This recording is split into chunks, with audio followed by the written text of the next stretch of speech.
Good morning everyone.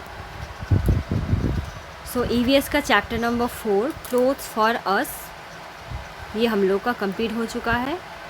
तो दोबारा आपको इसी चैप्टर को अच्छे से रिवाइज करना है। तो यहाँ पे हम लोगों ने क्या जाना था, जैसे फूड और शेल्टर हमारे लिए एक ज़रूरी चीज़ है, बेसिक नीड्स है। सेम उसी तरह क्लोथ्स भी हमारा एक बेसिक नीड्स है। क्लोथ्स हम क्यों पहनते हैं? क्लोथ्स हम खुद को प्रोटेक्ट करने के लिए पहनते हैं, बारिश से, गर्मी से, इंसेक्ट से, रेन से। देन क्लोथ्स भी बहुत टाइप्स के होते हैं। हमने पढ़ा था वुलन क्लोथ्स जो हमें मिलते हैं कुछ एनिमल्स के फर से। तो ये एनिमल्स क्या क्या है? Goat, camel, rabbit, yak and silk clothes. तो सिल्क क्लोथ्स हमें ठंडी में गर्मी देती है और गर्मी में ठंडी देती है। और ये सिल्क हमें मिलता है सिल्क वॉर्म से, मतलब रेशम के कीड़ों से।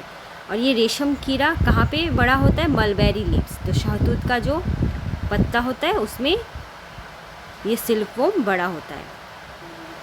तो we get silk from the cocoon of silk worm. तो हमें सिल्क मिलता है कोकून ऑफ सिल्क वॉर्म से। नेक्स्ट पेज पे है लेदर क्लोथ्स।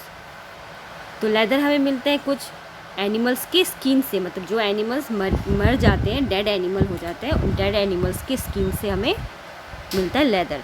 तो लेदर से हम क्या क्या बनाते हैं? Shoes, belts and bags.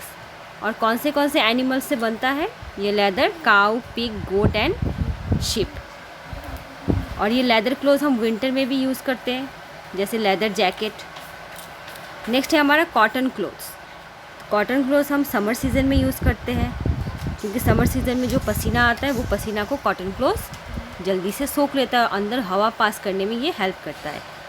And cotton is obtain from cotton plants. और कॉटन हमें मिलता है कॉटन प्लांट से।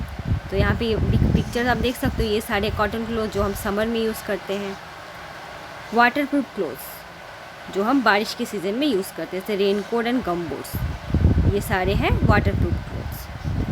Then types of fibre. तो फाइबर 2 टाइप्स के होते हैं, जैसे natural fibre and artificial fibre. तो नेचुरल फाइबर्स हमें मिलता है नेचर से, मीन्स प्लांट्स एंड एनिमल्स से। इसके एग्जांपल क्या क्या है? कॉटन, सिल्क एंड वुल, ये सारे natural fibres. And artificial fibres are man made fibre. तो ये ह्यूमन द्वारा बनाया जाता है, इसमें केमिकल्स का भी यूज़ होता है। और आर्टिफिशियल फाइबर्स के एग्जांपल क्या क्या है? Nylon, rayon and polyester. अब देखो जर्नी क्या है, जैसे कॉटन फाइबर से क्लोथ्स बनता है, इसका प्रोसेस क्या क्या है? 3 प्रोसेस है मेन। एक है स्पिनिंग, जहाँ पे हम रेशों को धागों के गुच्छों में कन्वर्ट करते हैं। Okay, fibres are converted into yarn. Weaving, ये एक प्रोसेस है जहाँ पे यार्न को हम कन्वर्ट करते हैं क्लोथ्स में, मतलब धागों के गुच्छों को हम कपड़ों में चेंज करते हैं। लास्ट है डाइंग, जहाँ पे कपड़ों को रंगा जाता है। आप यहाँ पिक्चर में भी देख सकते हो प्रोसेस। स्पिनिंग से यार्न बना, यार्न के बाद वीविंग से क्लोथ्स बने, फिर क्लोथ्स को हम कलर करते हैं डाइंग में, फिर हमारा कपड़ा बन जाता है। ठीक है, ये प्रोसेस है। तो ये 3 प्रोसेस आपको याद रखना है, स्पिनिंग, वीविंग एंड डाइंग। अब देखो स्पेशल क्लोथ्स भी होते हैं जो स्पेशल कामों के लिए यूज़ होता है, जैसे doctor, air force officer, navy officer, police, lawyer, ये सारे अपने स्पेशल कामों के लिए स्पेशल क्लोथ्स को पहनते हैं। इस क्लोथ्स को हम बोलते हैं यूनिफॉर्म। और यूनिफॉर्म हम यूज़ करते हैं स्कूल में, we wear uniform in school. और स्पेशल क्लोथ्स हम और कहाँ यूज़ करते हैं, जैसे कहीं पे अगर पार्टी हुआ, फंक्शन हुआ, ओकेशन है, तो वहाँ पे हम स्पेशल क्लोथ्स को पहनते हैं। अब कुछ डांस फॉर्म्स होते हैं इंडिया के, जहाँ पे हम कॉस्ट्यूम पहनते हैं। ये कॉस्ट्यूम भी क्लोथ से बनता है, जैसे कथकली, भरतनाट्यम, ओडिसी, कथक, ये सारे डांस हैं जहाँ पे कॉस्ट्यूम का यूज़ होता है और कॉस्ट्यूम भी बनता है कपड़ों से। अब सिर्फ कपड़े हम पहनने के लिए इस्तेमाल नहीं करते, इसका बहुत सारे अलग अलग कामों में भी इस्तेमाल होता है, जैसे बेडशीट में हम यूज़ करते हैं कपड़ा, टेबल क्लॉथ, कर्टेन्स, टॉवल, ये सारे बनते हैं क्लोथ से।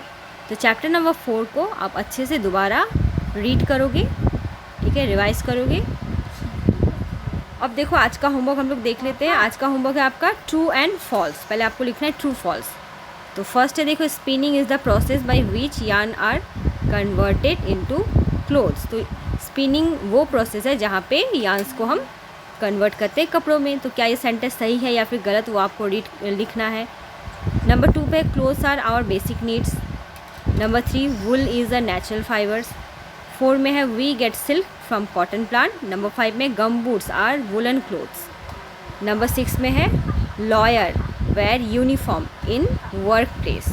तो ये सारे सेंटेंस को आप रीड करके फिर देखोगे कौन सा ट्रू है और फॉल्स है, फिर आपको लिखना है बॉक्सेस में। नेक्स्ट है right the answers in one word.